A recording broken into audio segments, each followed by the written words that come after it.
Hey guys, quick video. I'm rereading James Clear's Atomic Habits, and he's got a real good chapter in there. I mean, lots of good chapters, but he's got a quote in there I really like. He says, "You do not rise to the level of your goals, you fall to the level of your systems."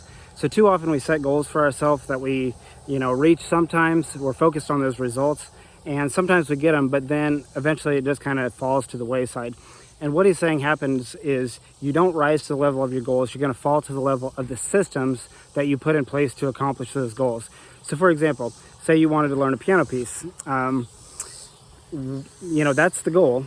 What is your system of practice? How are you going to stay on tempo? How are you going to correct your mistakes? What's your system of getting feedback so that you actually will learn it and follow through all the way? What is your system?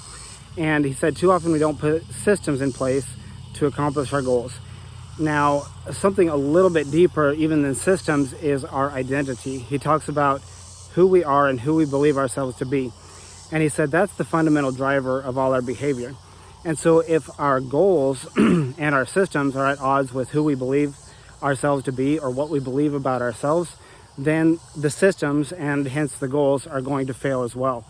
A very powerful way to think about things is to consider yourself to be that thing while you're doing it. So for example, on that piece of music, you say you want to learn a piece of music, that's great. But do you see yourself as a musician? Because if you saw yourself as a musician, once that identity is in place, it's much easier to learn the piece because a musician would learn that piece. And every time you work on it, you're giving yourself more evidence that you are a musician. So Alex Hormozi talks about that, and I think he's quoting from Atomic Habits when he talks about this. But you give yourself evidence by your habits of who you want to become. You want to teach people, then think of yourself as a teacher.